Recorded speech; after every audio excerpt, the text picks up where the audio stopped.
Manana.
You will read today or should I read?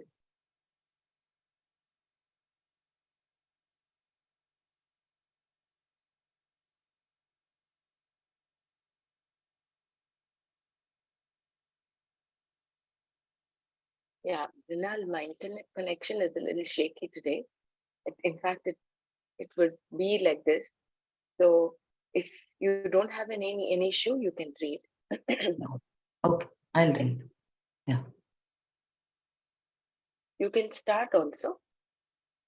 Start the prayer.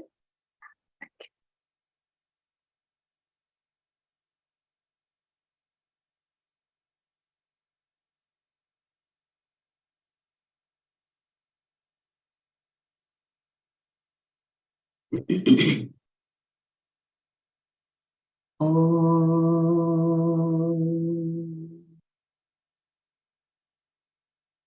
Om.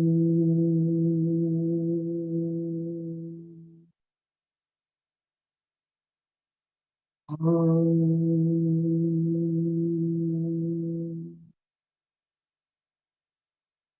ब्रह्मानन्दं परमसुखदं केवलं ज्ञानमूर्तिं द्वन्द्वातीतं गगनसदृशं तत्त्वमस्याधिलक्ष्यम् एकं नित्यं विमलमचलं सर्वधी साक्षिभूतं भावातीतं त्रिगुणरहितं सद्गुरुं तं नमामि श्रुतिस्मृतिपुराणानाम् आलयं करुणालयं नमामि भगवत्पादं शङ्करं लोकशङ्करं शङ्करं शङ्कराचार्यं केशवं बादरायणम् सूत्रभाष्यकृतौ वन्दे भगवन्तौ पुनः पुनः सदाशिवसमारम्भाम् शङ्कराचार्यमध्यमाम् अस्मदाचार्यपर्यन्ताम् वन्दे गुरुपरम्पराम् वन्दे गुरुपरम्पराम् ॐ सहनाववतु सहनौ भुनक्तु सह वीर्यं करवावहै तेजस्विनावधीतमस्तु मा विद्विषावहै ॐ शान्ति शान्ति शान्तिः नारायणं नमस्कृत्य नरं चैव नरोत्तमं देवी सरस्वतीं चैव ततो जयमुदीरयेत् Jai Gurudev. Yesterday we stopped at we were to begin the principle of non-injury. Should I read from there? Yes, Mrinalji.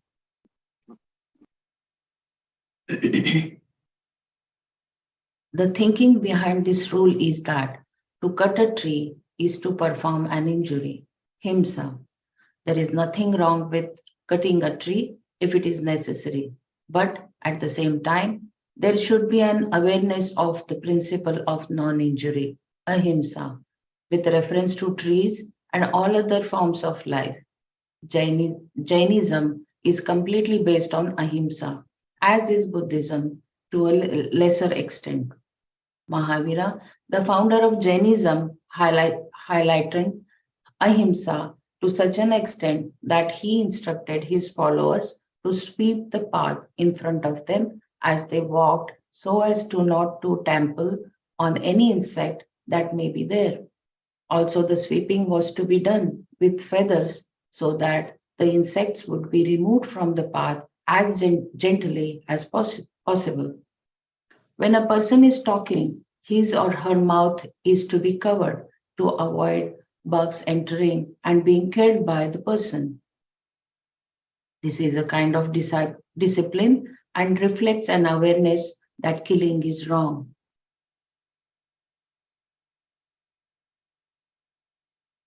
By creating certain situations, as Mahavira did, there is a symbolic heightening of one's sensitivity. A person who sweeps the path before walking on it out of fear of killing an ant will definitely not be able to kill a fellow human being. This then is what is meant by ahimsa. Human values are all based on principle of live and let live, and at the same time are much more than that. In fact, you live in awareness of how others make your life possible, and in return, you make their life possible rather than miserable. Their lives should definitely be as happy as you want yours to be. In this way, each member of the society performs his or her duty and gains shreyas. The Vedic culture is based upon duty alone, according to person's group and stage of life, varna and ashrama. Varna and ashrama. It was in spirit of this culture that Krishna intends to convey there when he says to die performing one's own dharma is better. Swadharme nidhanam shreya. If a person is Brahmin, his job is only to study and teach the Vedas, along with performing all the rituals, religious duties, and prayers for the welfare of the society. If this is his job, he should do it without comparing himself to someone else.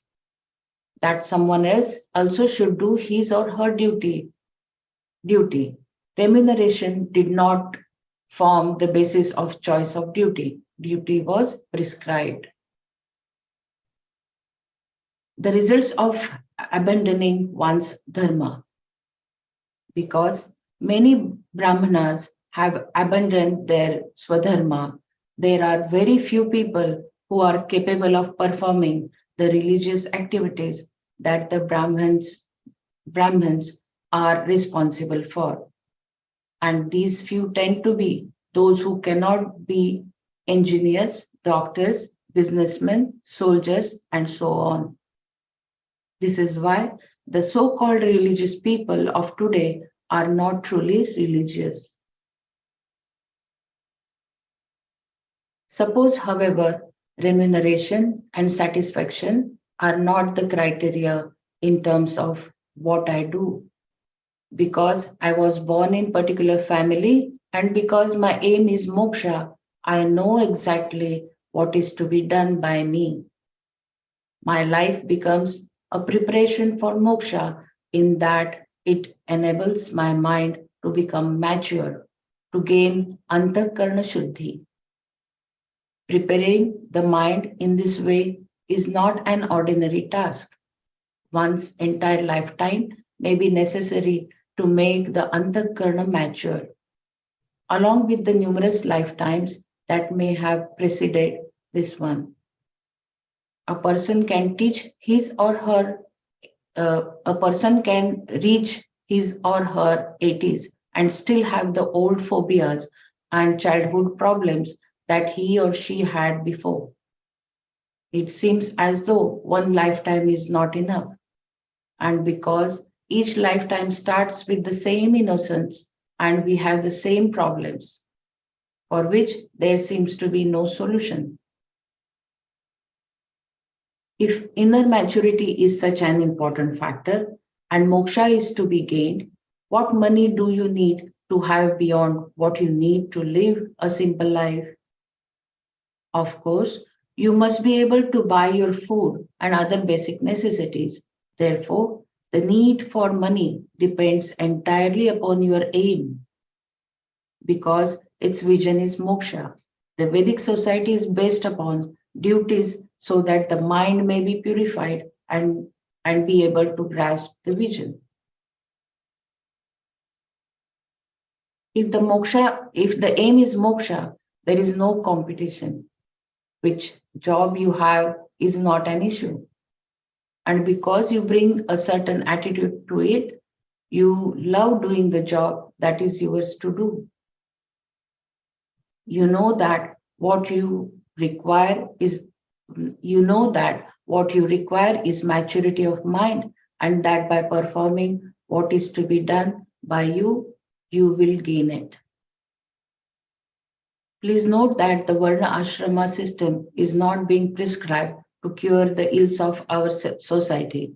The system itself has brought about many of these ills, and no system can work forever. But the Vedic vision of this system has a certain logic and spirit which is to be understood. The spirit behind the concept of duty is still valid.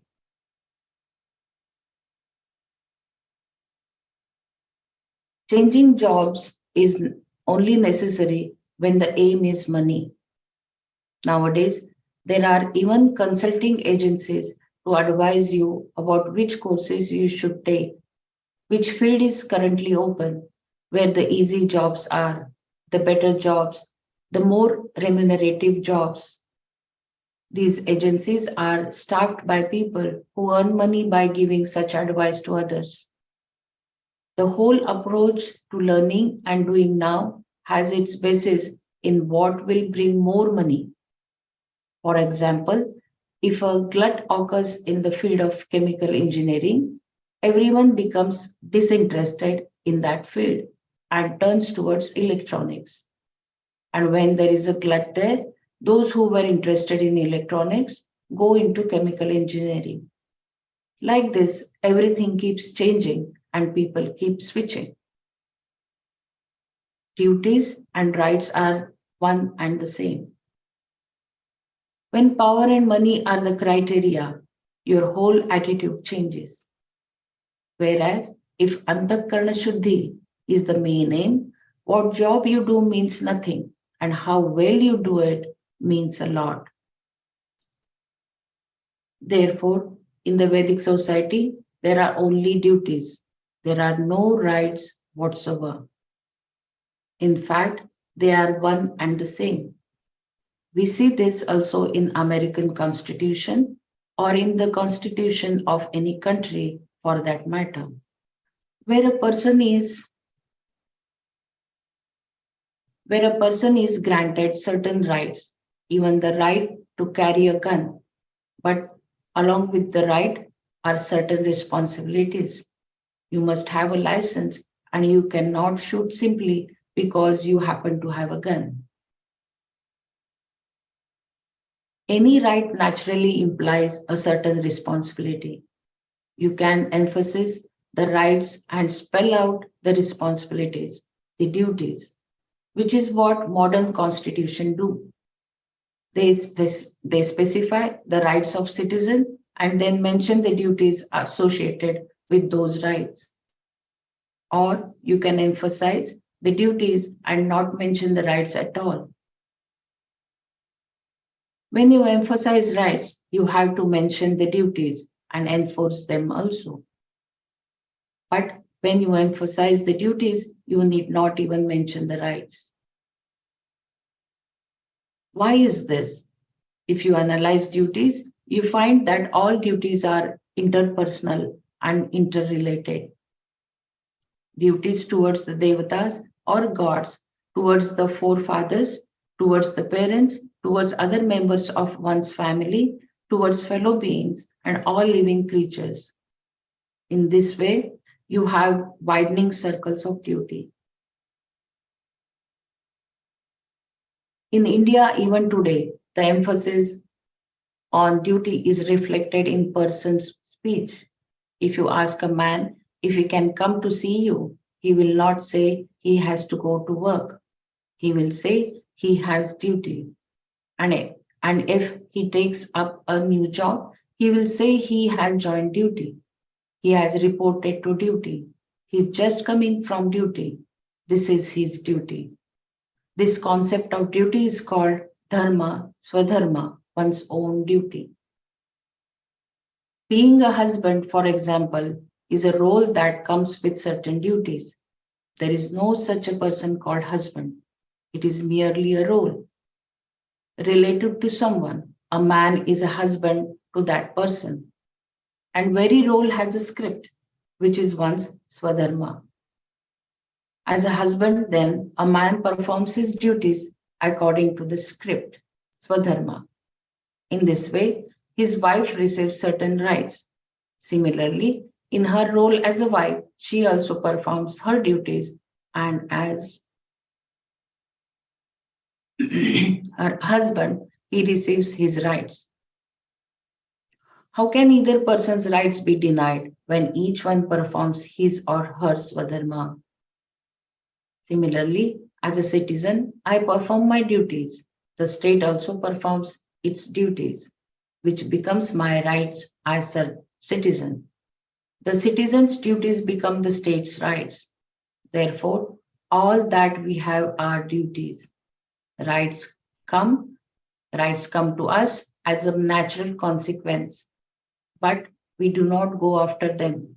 We do not command or demand our rights. We try only to perform our duties.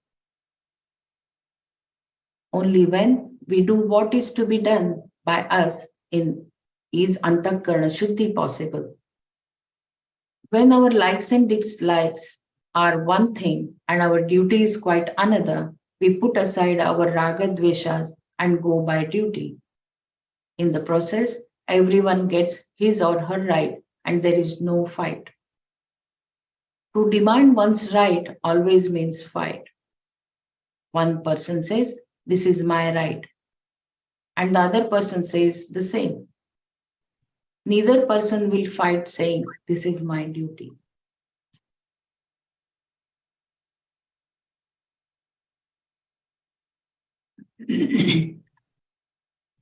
There is no demand in duty.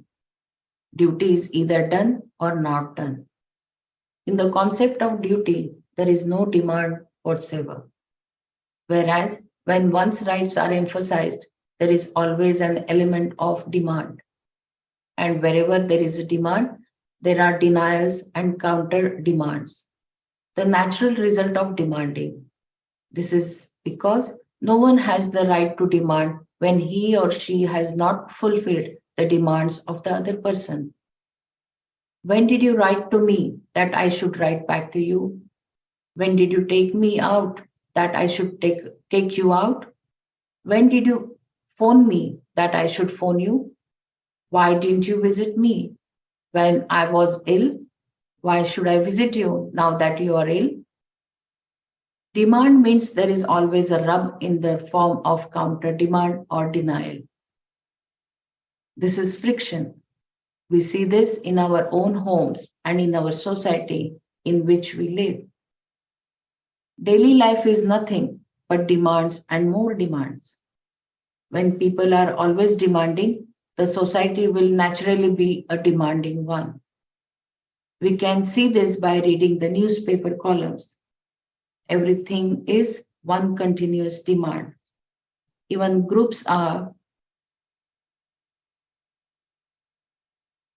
demanding. Teachers, nurses, doctors, patients, ethnic groups, males, females, states, and so on. The gods also seem to have become demanding. They seem to say, unless you remember us, no rain for you. If you don't remember us, bang, an earthquake. When you have duties, you will find there is an enmity. And because you can never fulfill your duties completely, there is also humility. But if each person at least tries to fulfill his or her duties as a father and a son or a husband and wife, for example, they will meet somewhere. In so doing, understanding is possible. Otherwise, there are problems. This is why Dharma is called Manav Dharma or Manushya Dharma, the Dharma of human being. Can there be any other basis for our interaction with each other that will benefit us all? If people are to live together at home, in community, in society, or globally, this is the only way. There is no other way. Our Shastra goes even further and tells us to take into account all the forces. Cosmically speaking, also, then there is only one way, appreciating one's position, one's situation, one's station, seeing what is to be done and doing it.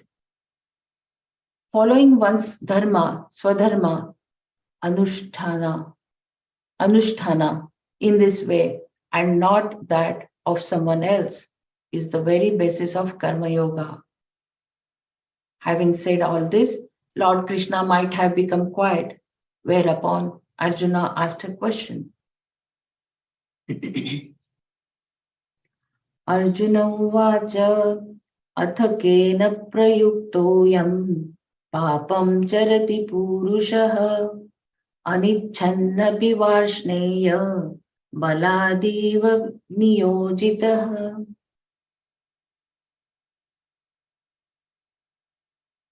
Arjuna Uvacha said, Varshneya, O descendant of Varshnis, Krishna, Atha, now, Anichan api, even while not desiring, I am this, Purushaha, person, Kena, by what, Prayuktaha, impelled, Balat iva,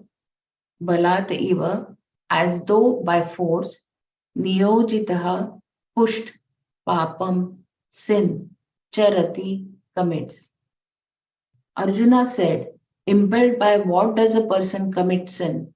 As though pushed by some force, even though not desiring to, O Varshneya.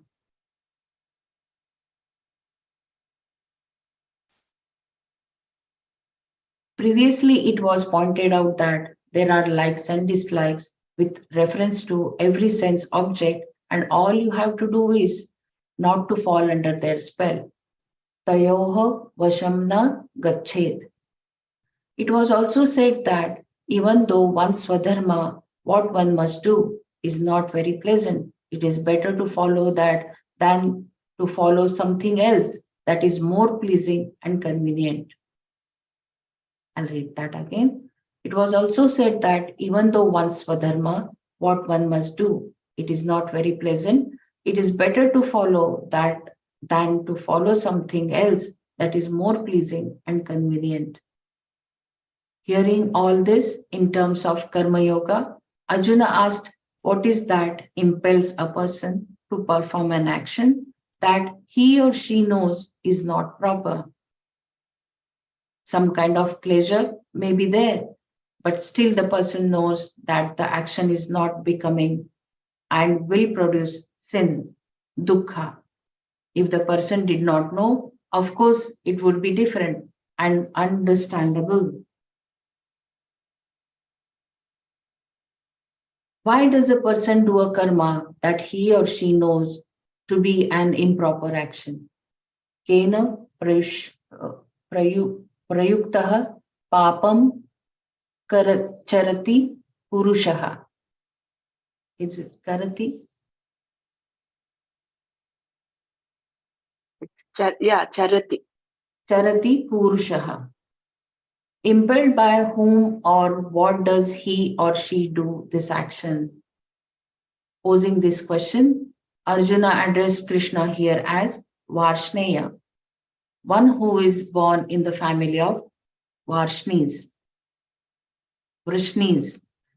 Arjuna described such a person as one who is as though evil, impelled or pushed into performing improper action by some force, balat, balat niyojitaha. Niyojita implying a devilish force. Further, the person is pushed into it, even though he or she does not want to do it. The person knows it is not right, anichan, meaning that he or she does not have any real intellectual value for performing such action. But still, it is done. Why? Impelled by whom? Kena prayuktaha. This was Arjuna's question. Duryodhana was once asked, why do you do all this papa karma? You come from a good family and have been brought up so well. You are a prince. What impels you to do such things? In a verse attributed to him, Duryodhana responded, I know what is right. Janami dharmam. And I also know what is not right. Janami adharmam. My problem is not that I have any innocence or confusion with reference to what is right and wrong. The problem is that I know dharma, but I do not pursue it. Janami dharmam nachame pravrittihi. And I know adharma, but I cannot refrain from it. Janami adharmam nachame nivrittihi. Duryodhana then went on to say, in whichever way I am impelled by the one sitting in my heart, in what that way I do.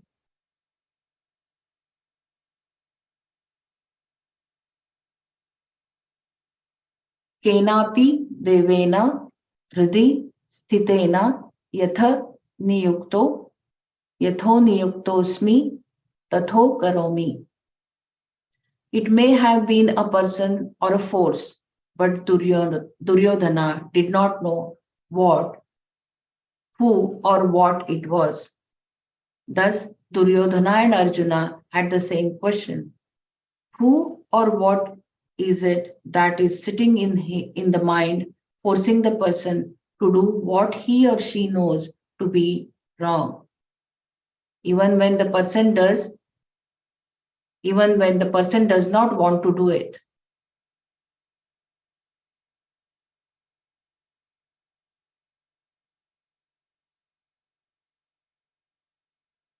Purusha eva Purusha. The word Purusha is the same as Purusha, meaning a person. Vrishni is the name, one of the ancestors of Krishna, by whose name the entire clan is known. Because he belongs to the clan of Vrishnis, he is known as Varshneya. However, this word can be interpreted differently. Brahmanandam Varshati iti Vrishniha Samayoga Bodha Tena Avagamyate iti Varshneyaha. That which showers on one the fullness of Brahman is called Vrishni. The clear knowledge of Brahman, Brahma Vidya, the one who is known by this knowledge is Varshneya. Janami dharmam cha me pravrittir janamya dharmam nacha me nivrittihi. Kenapi devan rudisthena yatha नियुक्तोऽस्मि तथा करोमि.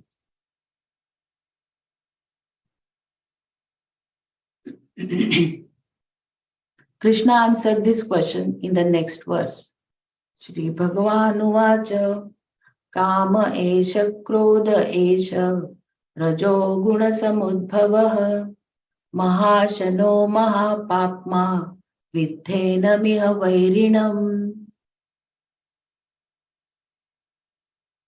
Shri Bhagavan, Lord Krishna, Uvacha said, Eshaha, this, Kamaha, desire, Eshaha, this, Krodha, anger, Rajoguna Samudbhavaha, born of Guna Rajas, Mahashanaha, a glutton, Mahapapma, a great sinner, Iha, here in this world, Enam, this, Vairinam, enemy, Vidhi, no. Sri Bhagavan said, this desire, this anger, born of the Gunarajas, is a glutton and a great sinner. Know that to be the enemy here in this world.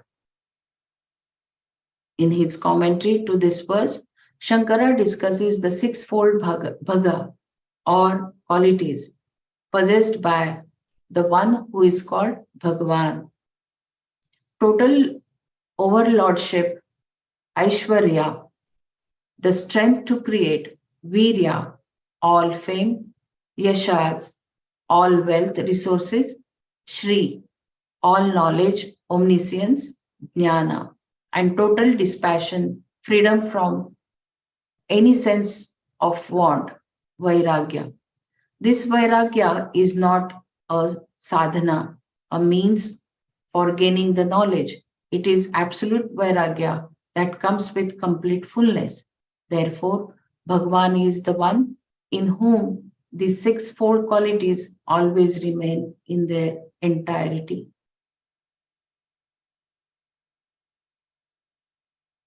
Everyone has these qualities in small measure. All have limited jnana and vairagya. Certainly, with reference to garbage, almost everyone has vairagya, although what is garbage for one may not be for another. In, in Bhagwan, however, each of the six qualities is without any hindrance or obstructions whatsoever. Shankara goes on to say that Bhagwan is one who knows about creation and the dissolution. Utpattim, Pralayam, Chaiva. He also has complete knowledge of the good and bad ends of all beings. He also has complete knowledge about the time, type, and place of birth and death of all beings. Bhutanam, Agatim, Gatim. Whatever be their lot, pleasure or pain, sukha or dukkha, he knows that too. He also knows knowledge and ignorance of the bhutas. Vetti vidyam avidyam cha. Here the word avidya also means karma. This is the one who is to be called Bhagavan. Sa Vakyo Bhagavan iti, quotes Shankara. Improper actions come from desire alone. In this verse, Bhagavan told Arjuna that what impels a person to do an action of papa is but a thought. A thought itself is not a person. It depends upon a person. Therefore, it is not a real substantive. But because the Atma is with the thought, a thought assumes a certain force. This thought, Krishna said, is kama, desire. The expression this desire, ishaha kamaha, indicates that it is something known to everyone. Thus, Krishna was telling Arjuna, you yourself can know this desire by looking into yourself. When you ask, why a person performs an improper action? Do you really think there is some devil or something in there? You are the only devil. There is no other devil, no separate satanic force sitting there interfering with Bhagwan's work.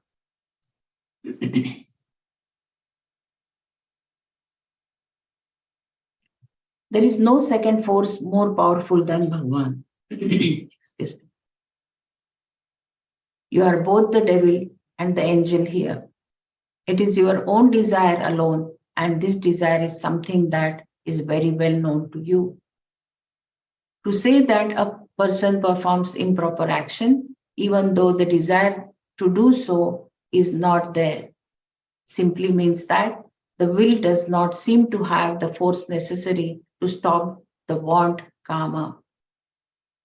The want becomes so powerful and your identification with the want becomes so complete that whatever wisdom may be there telling you that what you want is not good for you is silenced. In this way, karma can be very powerful. Desire is born out of Rajoguna alone. Rajoguna samudbhavaha, whereas wisdom is born out of Sattva. When Rajas is predominant, there is desire. Because Rajas is a force, Kama is also forceful. Kama is said to be your enemy, Vairi, an enemy being one who does what is not good for you. Kama is inimical. Kama is inimical to you when it makes you go after things that you do not want, do not really want or need, things that you can afford to be without. In this way, it is your enemy. I'll read this again. Kama is said to be your enemy, Vairi, an enemy being one who does what is not good for you. Kama is inimical to you when it makes you go after things that you do not really want or need, things that you can afford to be without. In this way, it is your enemy. Kama also has another form, Krodha. Krodha, anger, is simply another stage of Kama.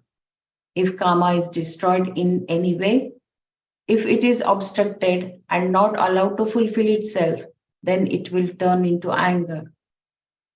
Arjuna was only too well aware of how this can happen. Utpattim pralayam chaiva bhutanamagatim gatim vetti vidyama vidyam cha savacho bhagavaniti.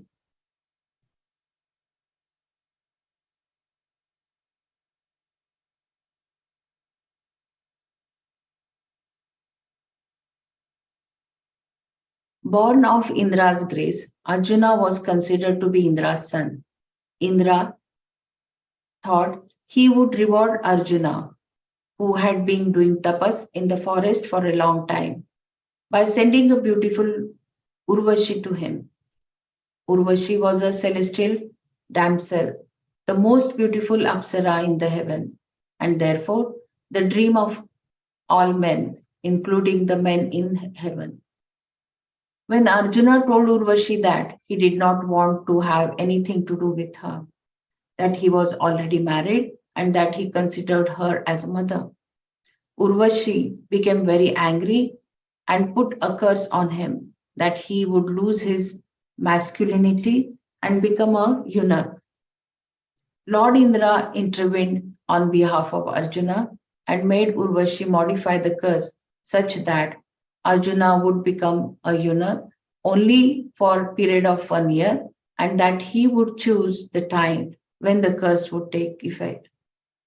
Later, this curse turned out to be a blessing for Arjuna, since it made him eligible to teach dance and music to the ladies in the palace during the year he was to remain incognito. At the beginning of the 13th year of exile, Arjuna opted for the curse to take effect and became Brahmanala and spent that year teaching dance and music.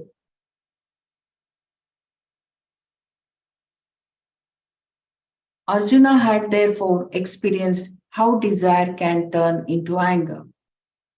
When Urvashi's desire for Arjuna was not fulfilled, it became anger. A person whose love has been rejected can even become violent towards the object of his or her love. Rejected love means that karma, want is there. It is not like the love that one has for stars, the moon, the sky, etc. There one's mind has no demands as to how they should be or should not be. The mind totally accepts these as they are and enjoys them as they are. Therefore, this kind of love does not cause any problem. This is not the case with karma, that is demanding and therefore binding. This binding karma can be called by many names. In the beginning, it is called want, then passion, then anger. All these are born out of Rajaguna. Kama is Krodha. Kama as Krodha, anger was referred to here as Mahapapma, a great sinner, because it is cause of those actions that a person regrets for his or her entire lifetime. Such actions have to be paid for, and karma alone is the cause. Atma has nothing to do with them, nor do the body, mind, and senses. And although your ignorance has something to do with performing improper actions, ignorance itself has nothing to do with it. Who does it? Desire alone. Kama eva does it. There is even a mantra to this effect, chanted by adults and children alike. The mantra is Desire did it, anger did it, O Lord, my salutations.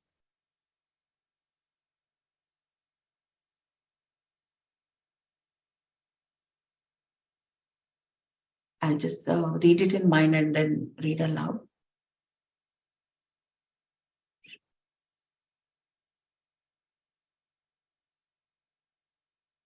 Kamo karshit, manyur karshit, namo namaha.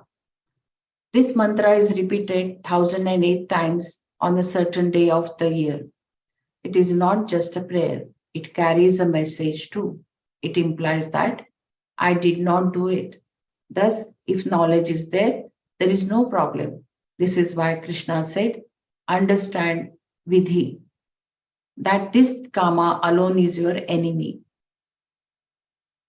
As your enemy, karma forces you to perform actions that you know are improper and that do not really want to do. Just as Duryodhana said, there is someone sitting in my heart impelling me to do wrong actions, but I don't know who the person is.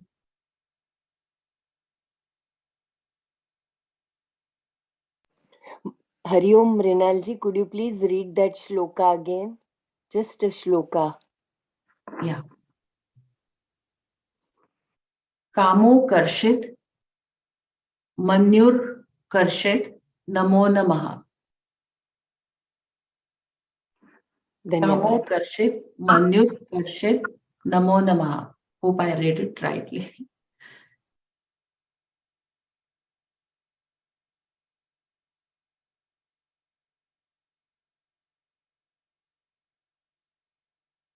Arjuna also did not know.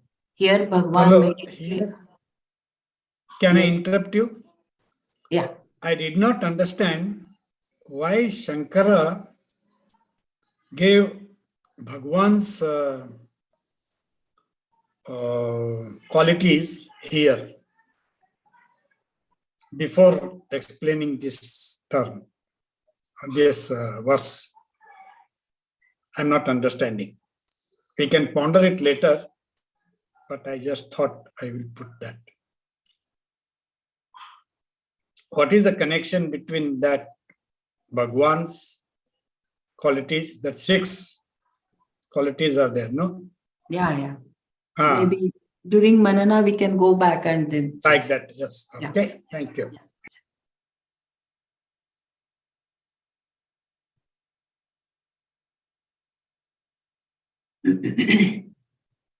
Desire is insatiable. There is one more word given in the verse to describe Kama, Mahashanaha, one who is great glutton. Kama never says enough. Of course, its fulfillment may be enough for some time, but eventually Kama will start up again, just like a glutton, who barely takes time to swallow the food being eaten before wanting more. This then is the nature of want. Any want is always replaced by further wants.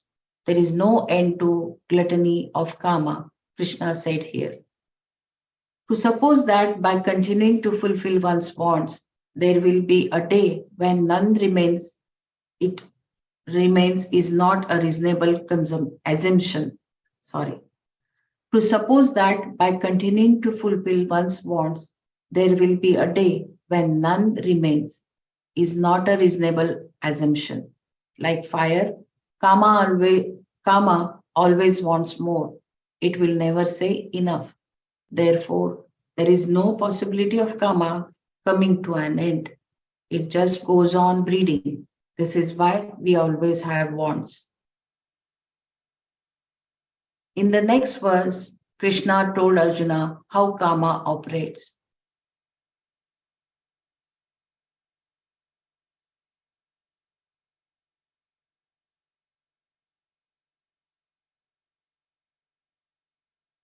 धूमेनाव्रियते वह्निः यथादर्शो मलेन च यथोल्बेनावृतो गर्भः तथा तेनेदमावृतम्.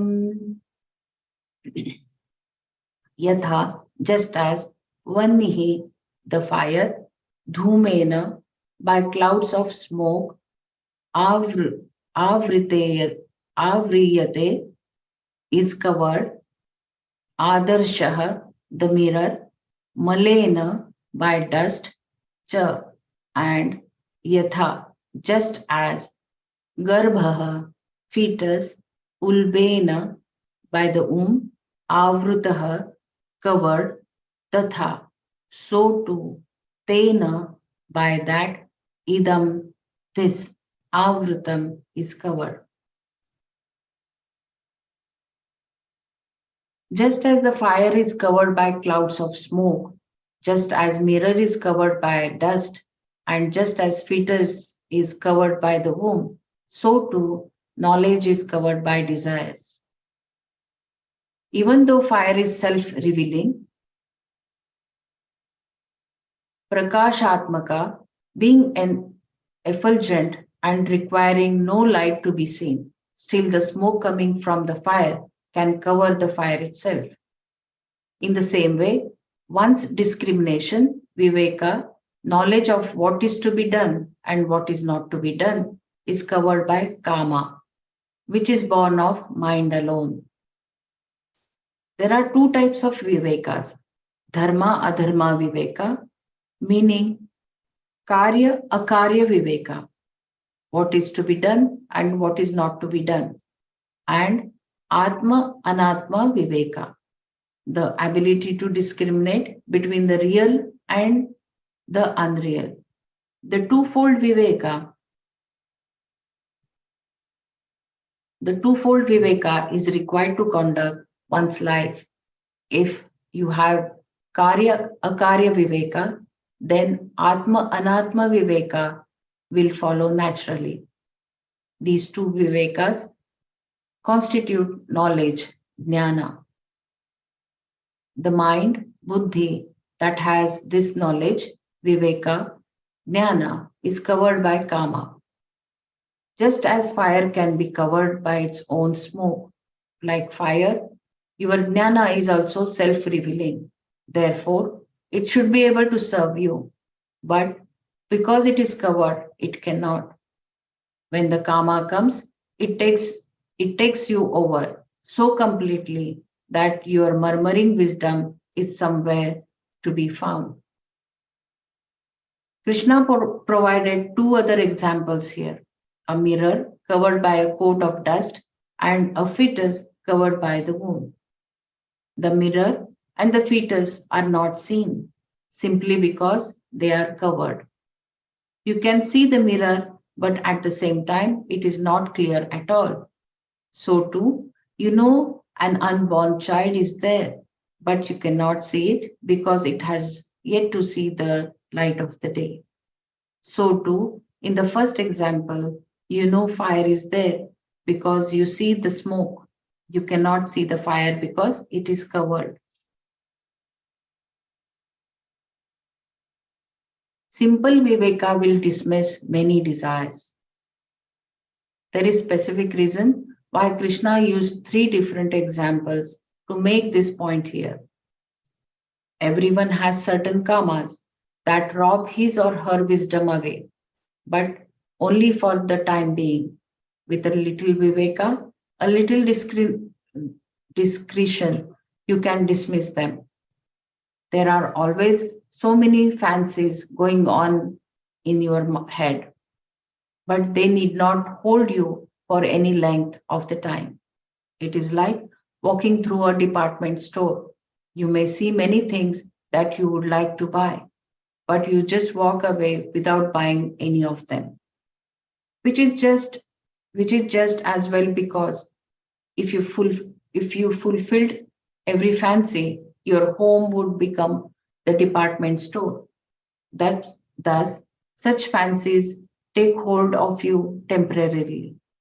But then, by some inquiry, vichara, by considering your purse, by seeing whether you need the objects or not, whether you really want them or not, you are able to dismiss these fancies. Thus, with reference to certain wants, then all that you require is a short vichara. Other wants, of course, may require a longer vichara. Mere vichara may also not be enough. Some force of will may be necessary to dismiss the desire. Still, you will come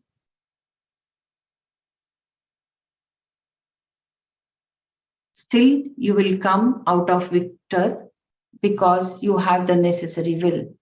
You may have to say no out loud most emphatically if you really want to do a particular thing. For example, when someone asks you to go somewhere and you want to go, but you should do something else instead, you may reply with a loud no. In such cases, half the no is for the other person and, and the other half is for yourself. This is why it comes out twice as loud. What this no is all about is so well known in India that if you say it when you are eating, you will be given one more helping of food. This no requires will on your part.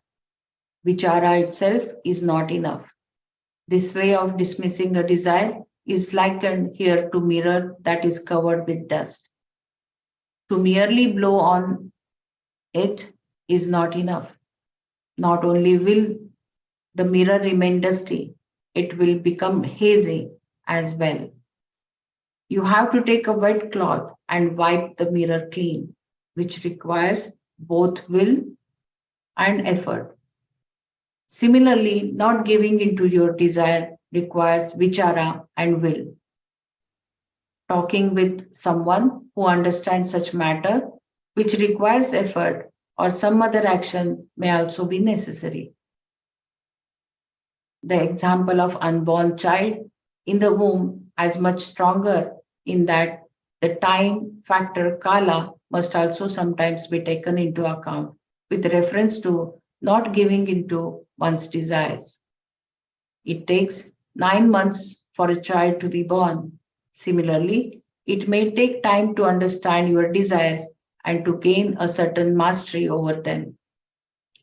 When time is required and you try to circumvent it, the whole effort will be aborted. Therefore, you need to bide your time. The covering illustrated in this verse is binding desire and its modifications. The next verse reveals what is covered. Discriminative knowledge, Viveka is covered.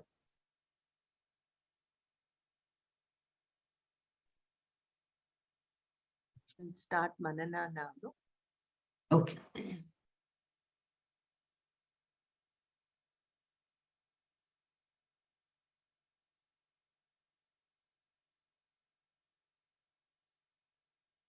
I think Sureshji wanted to know why the qualities of Bhagwan were given here. The 6 qualities were mentioned. Should I go to that? Yes, I wanted to know that. Anybody could just tell me why it came?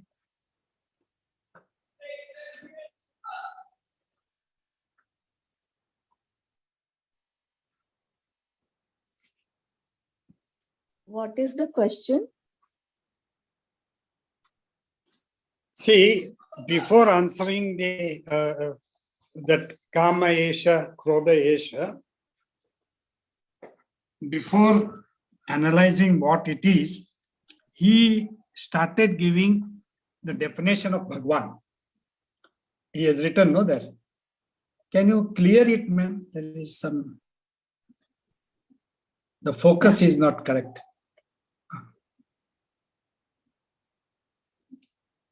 No, even the text. No. I Cannot can see it read. clearly, but I'm not sure why you are not able to. Does everyone have this problem or? Now it is correct. Okay. The desire, this anger. Can we go up little? Yeah.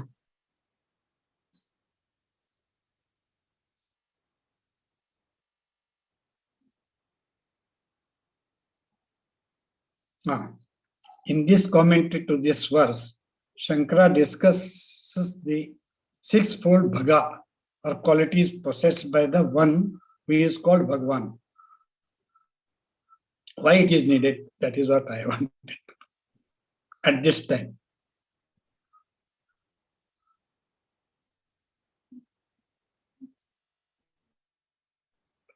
Can anyone throw light on it?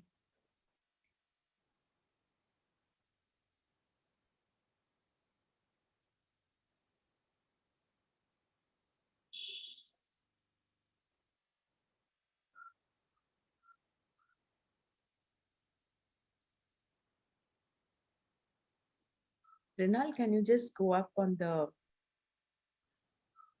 text? Yeah. No, go further down rather. Oh.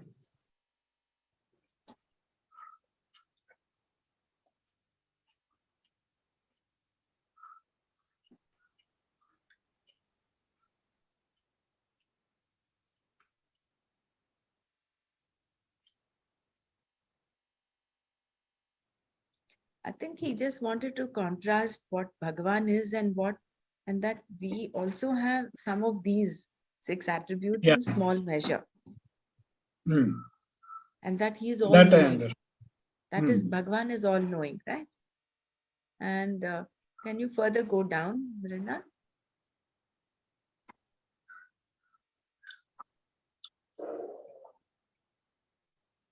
Yeah, because see, improper karma esha, krodha esha, that is the whole verse about, isn't it? So the reason why we are engulfed by desire, we are, we are, I wouldn't say victims, but we get desires is because we are not full. Whereas Bhagavan is all knowing. Is full. His fullness, his vairagya, his total dispassion. There is no desire left in Bhagavan. Whereas for human beings, all the other jivas, we have only a little measure of all that he has. And therefore, we end up having desires. I think that is the reason why Shankara has used described the whole definition of Bhagwan as having those 6 bhagas. Such a good thing. Means we should tend to become Bhagwan. We are Bhagwan. There is no But tending. we are, The only the problem is we think ourselves as Alpajnaha. That's the problem. Problem is, yes, correct. Whereas we are Sarvajnaha, Because Sarvavyapi, the Atma is with the thought. Sarvashaktiman. Yeah. Mm. But because of self-delusion, we consider ourselves small. We think we are under the delusion that if we get so and so, then we will be full. But that is an unending desire. It is like a bottomless well. It goes on and on and on. And The that is why person we do an become action of samsaris. Papa is but a thought. See, the thought itself is not a person. It depends upon a person. Therefore, it is not a real substantive. But because the Atma is with the thought, a thought assumes a certain force. This thought, Krishna said, is Kama. Oh, this definition is good. To bring out this definition, he made that very good. Means this thought comes by Prakriti. And we are attached, this Atma is attached to it. That way, that is the desire starts. Good. That is the origin of desire, the thought. Therefore, to get good thought, we pray in the morning Gayatri mantra, thoughts will be coming, thoughts will be going. But when we chant this Gayatri mantra, only the good thoughts, let it come to flow to me. That is what we are praying for, That is what is the Gayatri mantra. Very good. So nicely our Hinduism is designed, Therefore, wonderful. Morning we should pray the Gayatri mantras for good thoughts. From the thought, desire comes. From the desire, Kama comes. This Krodha and all we are putting in. That's for Rajoguna. So we have to avoid Rajoguna. Have sattvic food. Be with the mantras and all that. Don't Good think we thoughts. can avoid Rajoguna, because see, what is required is a balance of the Rajoguna. Rajoguna, yes. That's Without what I mean. Rajoguna, you cannot even speak. Even Tamasa also. So, Tamasa Tamas is also required, but they should be in whatever measure balance. is optimal. Balance. And Yes. Good. optimizing these gunas is what it is. And ultimately, you should move towards a sattvika shraddha. Yeah, Even it a is all sattvic permutation person- combination. Right. Permutation combination of all these gunas. Some in Ayurveda, the definition of health is samo. It is called Balance. samam guna. Yeah, it should be like in balance. All the 3 gunas should be in balance. Balance. Yes. Good. And I have a question here. If going back to the Swadharma aspect, if as a karma yogi, the only the reason why we act is for antakarna shuddhi, then it should really not matter what actions we do or what job we do, because the focus is not on anything else. It's not on money. It is not on artha and kama. It is only for antakarna shuddhi. So such being the case,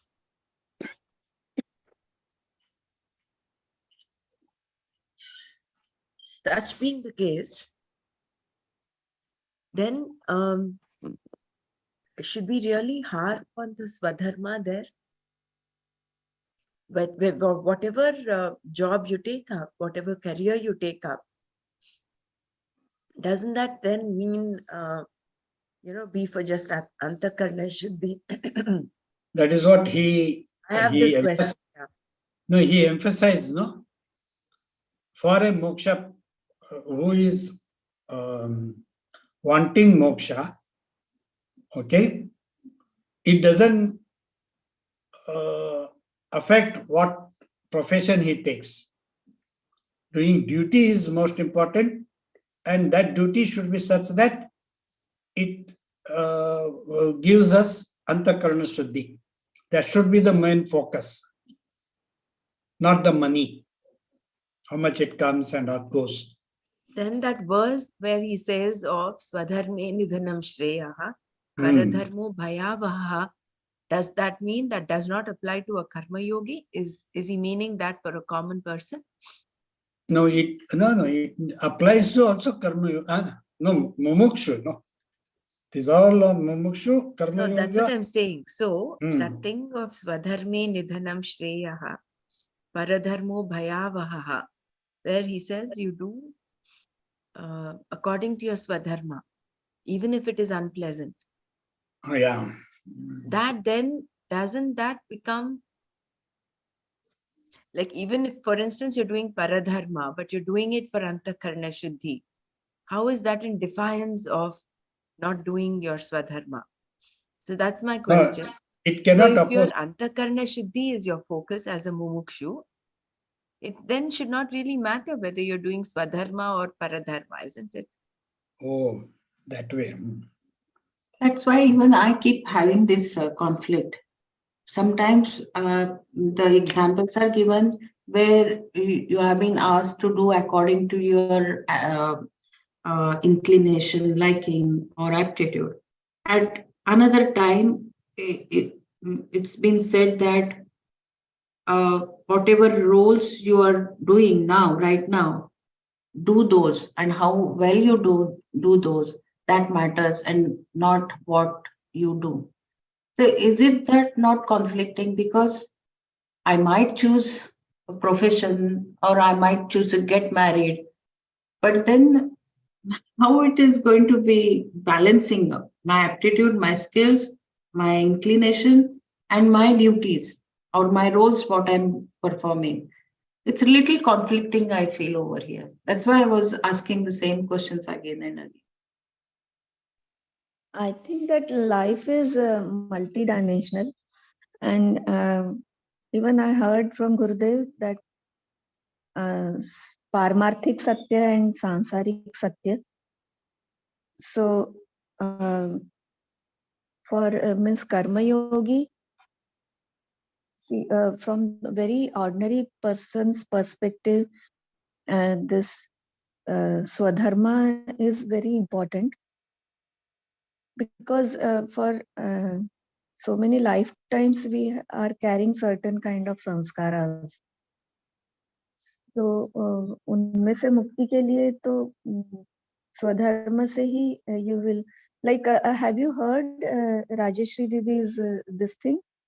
There, see, mostly what happens, we know, looking at others, what they are doing, we want to do that and do better than them.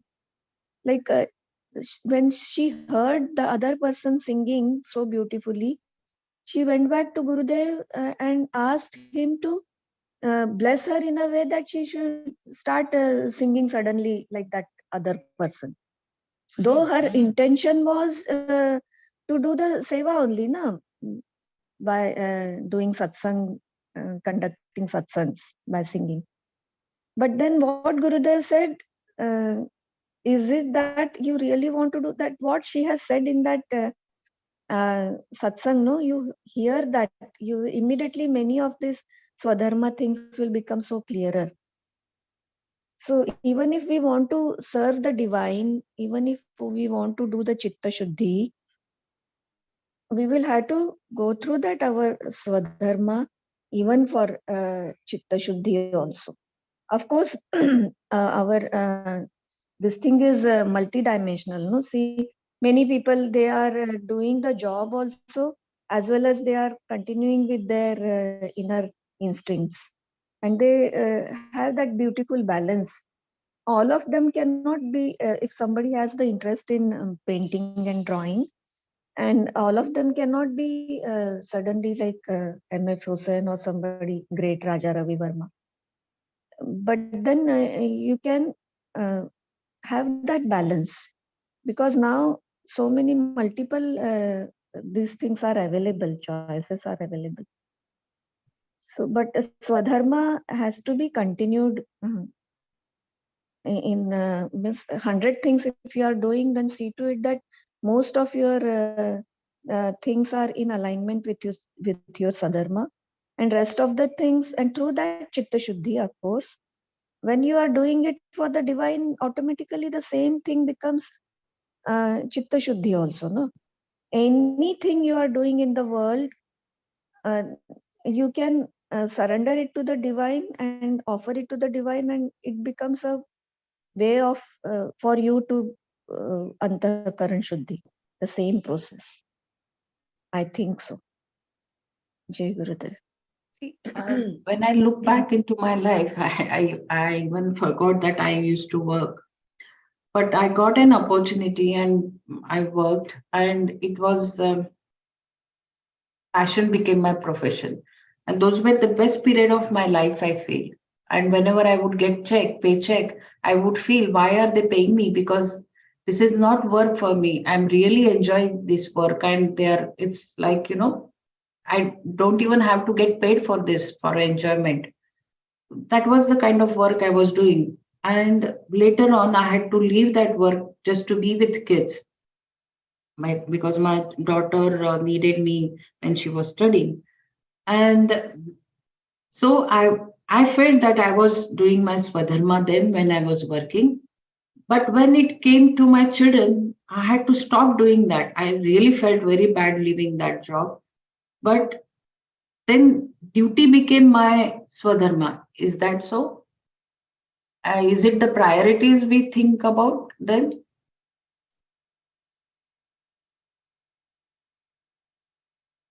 Yes, of yeah, course, I feel so.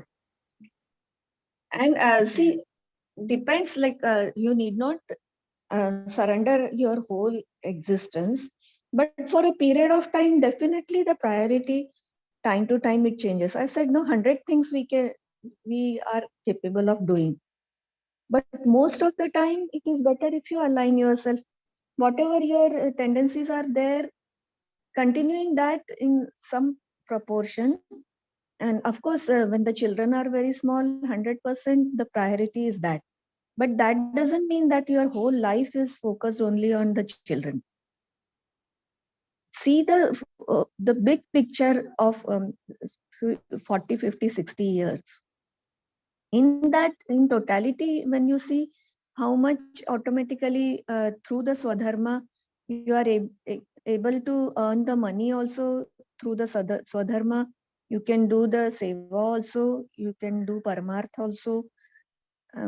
I think that is the meaning of what, as a minute to minute, you cannot say, you are anyway every day doing hundreds of things.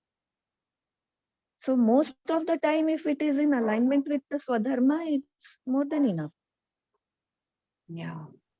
I Thank you. think That's to well said. preserve the Very well cosmic said. order, Mm. doing our Swadharma would become important to preserve the cosmic order, because each one, if you look at the example of the nut and the bolt, the nut has to do its job and the bolt has to do its job. And the mother crystal has- also has to do the job. Therefore, she Yeah. attended the duty. No, that is Swadharma only. Yeah. So, in order to preserve the cosmic cycle, the cosmic order, it is important for each one of us to recognize our Swadharma. And this can change from time to time, depending upon the time, the place, and the priorities. For instance, if there is an art of living teacher who is, and this has happened to me quite a number of times, you've announced a course and say you're the only one taking the course. For me, that has happened. Art Excel, when I've announced, it would be soon after my work timings. So at that point, there would be a clash between my duty as a doctor and my responsibility of being a teacher there, where about 15, 20 children are waiting there at the center.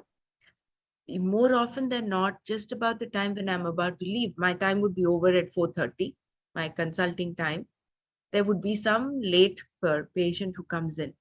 And at that time, I would always be in a little conflict. What should I do? Should I go ahead, do my duty as a doctor, or should I take it up? Should I leave because I finished my work according to my time? It's done. So there were times when I did not have any volunteer to take care of the center. I would emphatically tell my nurse, I said, there is another doctor, pediatrician. Let this patient see the other doctor. I will have to leave because I'm committed to being there. Because I've given the time and parents are already waiting and I cannot not be there. So I think the time, the priority changes. And supposing there is there were occasions when I've had a volunteer to be there at the center to man the center till I came. A 5-minute delay from my side would not mean anything, and there would be some patients who would insist that they see me. So at that point, there was a bit of flexibility. I would finish seeing this patient and then move.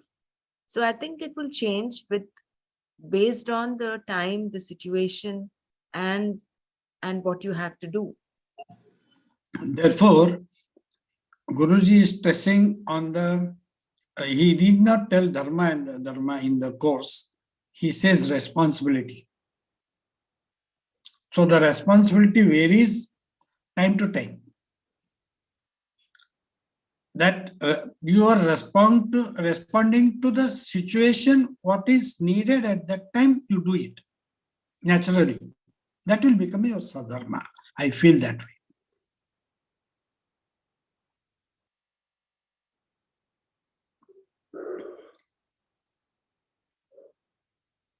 Yeah, very important aspect.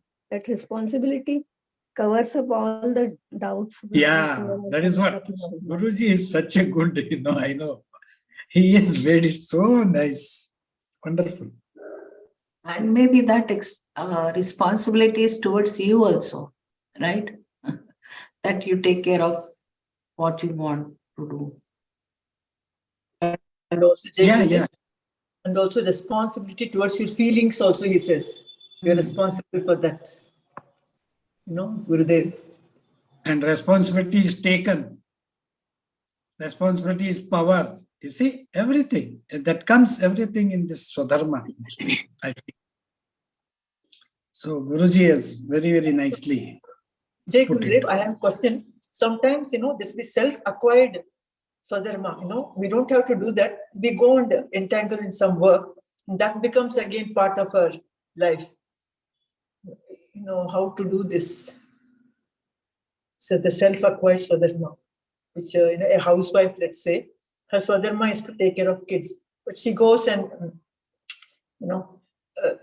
gets some other job, like that becomes again.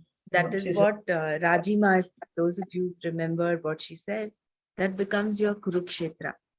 Whatever you have taken up as your job, I think my internet is a little unstable.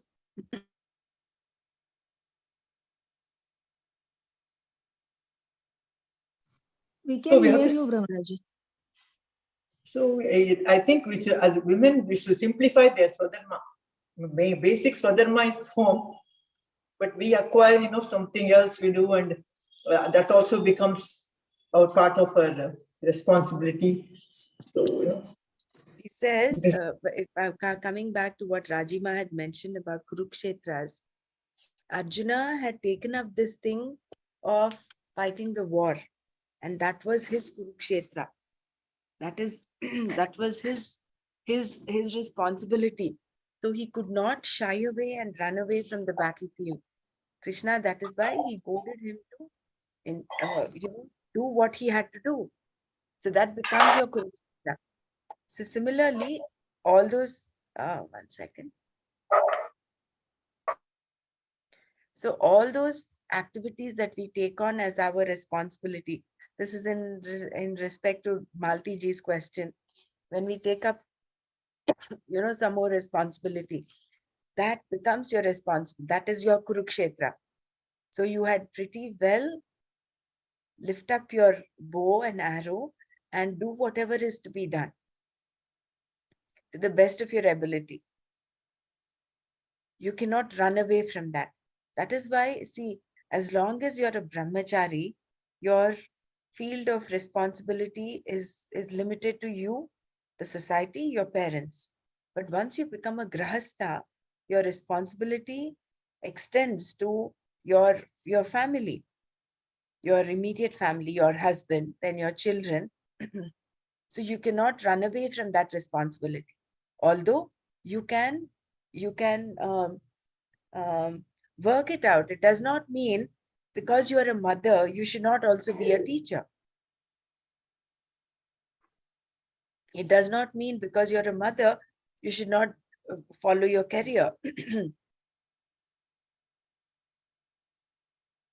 As long as you can I balance think it out. Brahmanaji, Yeah. you had earlier told that you had written it to Guruji what to follow, no? And you had some answer from him or something like that. Yeah. You remember well. I don't There know. were I so did many not times in understand my at that career. time what was it. Yeah. No, yeah. There were so many times in my career as a pediatrician, and that I went through a conflict between my role of a mother as well as the role of a pediatric, of a career woman. So there were so many times when I just wanted to quit my job and stay at home, taking care of my children. And that was a big conflict I was going through, and it happened quite a number of times. So when I wrote to him once, he replied back. I mean, I got a reply from Gurudev at artofliving.org. One of the senior teachers said something else, that maybe there are other teachers, or I honestly don't know from where it came, but this was the source. This was the reply, and it would actually gave me a lot of solace. He said, the gist of all of that was, we take on roles and responsibilities at different times, and according to whatever is required from us at that time, we have to fulfill it. That is one.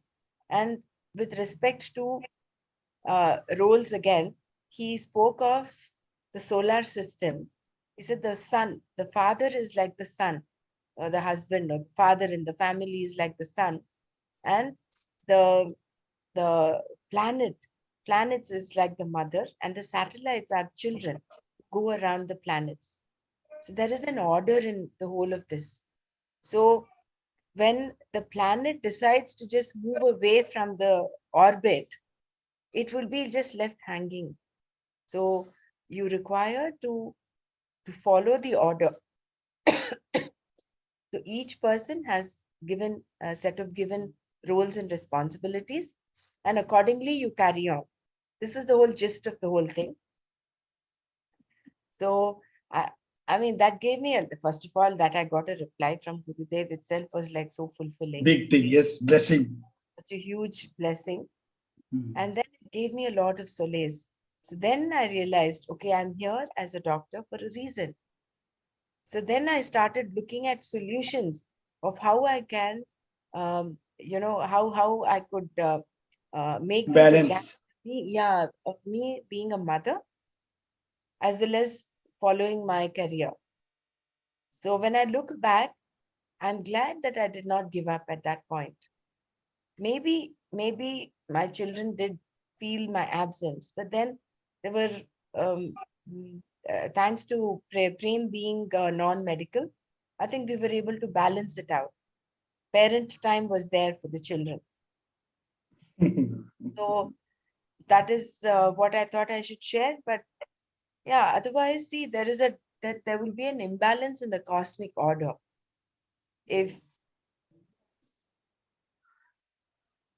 So the whole point about Swadharma, as I understand it, is to ensure there is harmony in the cosmic order. That's what is your responsibility at that situation. Yeah, That is what balancing act is very important. important. And Yes. time to time, Gurudev gives you those such situations where you really like, I am not the doer, I am available here. With that attitude, you go through it and see how everything is done through you. And you realize that you are not the doer. Even such situations come, though yesterday I shared that I had these tendencies of technical aspect and mathematics. But that doesn't mean 24 or 7, 365 days all throughout my life, I'm doing the same thing. But definitely, even while serving or while taking the courses, many times if the engineering background ka koi company hai, I'm not a corporate teacher. But if such a thing comes up for intro talks and most of the time I used to go, give the intro talk and then move forward, whether then how the corporate or semi-corporate program was organized, and then somebody else took it forward. So my technical tendencies also are used as a seva also. So just be open, just taking care of kids, and that doesn't mean that whole life you are going to surrender only for that one thing. So balancing, even just now, 2 months back, I organized an advanced program, though it was online, and then my father was admitted in the hospital. But really, I just surrendered everything to Gurudev, and everything was so beautifully balanced. कुछ नहीं करना पड़ा. Even I used to get the calls when I didn't, my presence was not needed near my father. तो गुरुदेव बोलते हैं आप open रहो तो मैं आपके थ्रू काम करूं. हम ही अपने आप को रिस्ट्रिक्ट करके रखते हैं. That's what I feel. जय गुरुदेव. And it was also Well the said. same. Well said. Well said. Very good. Even when I wanted to become a teacher, the inner drive was so strong. Although Prem is here, I'm going to share this. Prem had kind of was telling me, he said, why don't you wait till the children finish their studies, they settle down and then become a teacher. But for me, the drive at that point in 2006 was so strong. I had to go ahead and submit my TTC form. In fact, I remember it was all in one day that I had completed all the medical and everything, and I submitted my TTC1 application. And of all the applicants that all of us who went for the TTC1, there was only one person who got an invite. And I was the one who got the invite for the TTC2. Even for that, it was like a little bit of a, conflict, because my, I did not have any conflict. I wanted to go ahead and do it because I felt it was the need of the hour for me. But what I'm saying here is, again, I think you need to listen to your inner voice at that time. It is, I think that will be your guiding factor. That will be your thermos, the compass. Your Same thing happened responsibility to at that me, time. Brahmaraji. Same thing happened to me. When I came to Bahrain, I had finished, no, I had applied for the TTC1. And I went and came back. 2006 only, yes, during the Silver Jubilee time. Then I came back to India. After I came back, I wanted to do the TTC2. I went here and there and here, this. Then they said, you should serve here, Seva, for 3 years, then we will give and all other. I surrendered to Guruji, and no one was ready to recommend me for the TTC2 immediately. Though I had done so much Seva in Bahrain, you know it, and then in Saudi Arabia also, we had done. Then one fine morning, I just got a call from my friend who had done TTC1 and he was already done TTC2 and he was fit to recommend. And he just called me, Bala, you might be knowing Bala from Qatar. Then he called me within 1 hour. Somehow he only came, that time it was so much raining. He took the photos and immediately I was catapulted to the TTC2. I don't know how it just happened. That inner, what you call that,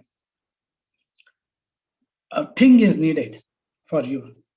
It has to sprout from you. You know exactly what you need to do that time. That is what is Swadharma. And God will help you. That's what. It will push you. Within 1 hour, that is filled, and immediately I was in the KTC2 and I became teacher. And everyone was stunned here how I became the teacher. There is one aspect in astrology, but I'm not very sure if it can be related to our Swadharma. It's called Atmakaraka, the planet which has traveled the most in its degrees. Like, for example, if your Atmakaraka is Sun, which has traveled the most degrees in your chart, then you would like to be a leader.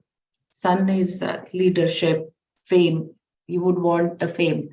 But I'm not very sure whether this is Swadharma. That would show the Swadharma, your Swadharma. But you have taken birth to fulfill those desires. I mean, you would be doing that kind of work. Like you would like to be in power, you would like to be famous, and you would take care like a king. Sun is like a king. So you take care of many things. You would be in a position where you would be taking care of many things. So I'm not sure whether this can relate to Swadharma. I might just check with my teacher and come back that tomorrow. I think this even the planetary positions means due to this Swadharma or these tendencies only, you get body in those planetary positions. That's isn't right. it? But specifically, this Atma Karaka planet would indicate what you would be doing in your life and what you will learn from this life. And maybe at the end, you would feel that this is nothing because those are the strongest desires you will have. But for that, I'll come back tomorrow. What a beautiful knowledge we have been given. Really good. By our Vedas, even Jyotish Shastra, everything, whatever it is. Ayurveda. Wonderful. All these Vedas only, no? Really nice. We're lucky to be in this. Hari Om. I always have this feeling that what Mrinalji has just now said. This kind of a thing, I always have a feeling. See, each one of us is born in one particular kind of a family with one particular set of traits, one particular kind of family background. Why is that? Is Atmakaraka. That word Atmakaraka makes one think, at least it made me think instantly. It is Karaka of Atma. Why? Why that particular Karaka for that particular Atma? Because that Atma has done something before and it had a very strong feeling or inclination or quality to do something it actually wanted. It is said that, for example, the Draupadi in her previous birth was wanting a husband having so many qualities. I don't know the full story, but so many qualities. And finally, Mahadev, while granting the boon, said, this many qualities having in one particular human being is difficult. So you are going to have 5 husbands. All put together will fulfill all these qualities. I don't know whether it's actually there in the Vyasa Mahabharata or not. That I'll come to later. I'm reading it. But this is what the solid thing that you want in the previous birth, and sometimes you will feel that this is something unfulfilled. I need to do it. If that is strong enough, Next, in the cosmic order, when you are coming into the womb of another mother at some time in the future, that particular Atma, which is like a small dot of light somewhere in the cosmos, it will be searching for the parentage and the lineage of that kind of qualities. So it will search, and like it is said that we never chose our parents. I think we actually chose our parents also unknowingly, because vasana. A vasana searches for similar kind of a vasana. When it gets a fitting vasana, or it thinks that it got a fitting vasana, it chooses to get into that kind of womb, that kind of a parentage, and the cosmos accepts. Cosmos always tries to give you what you innately want. You want to innately want to do all bad things. Probably next birth we will be born in the family of a fraudster, in some mafia don. I don't know. I'm just thinking.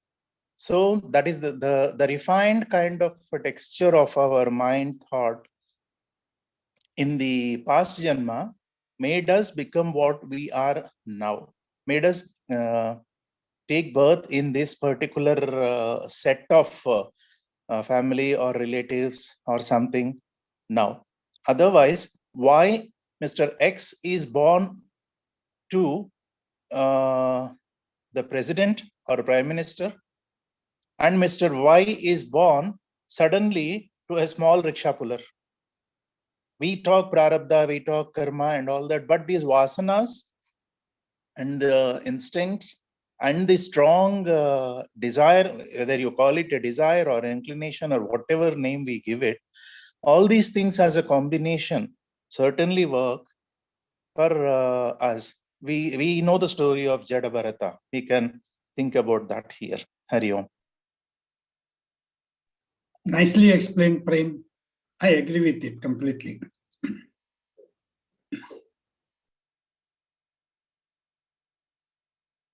Because Jada Bharata, being such a nice tapasvi, end of his janma, he was so much attached to one baby deer, and he was born as a deer. That's what people say, right? Yeah. So should we continue tomorrow?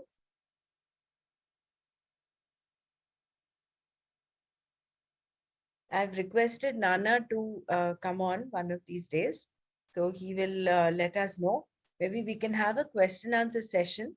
So if we can all run through the chapter 3 and see what all questions we have, what all clarifications we require.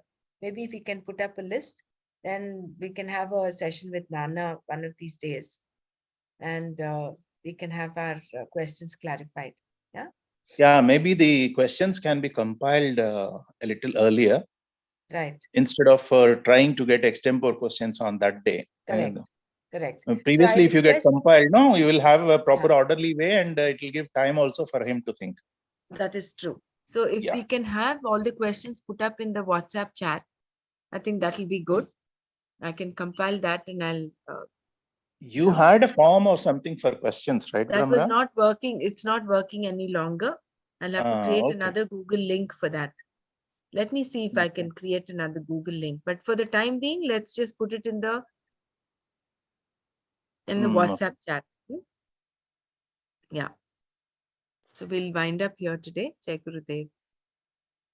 Om Loka Samasta Sukhino Bhavantu. Om Shanti Shanti Shanti.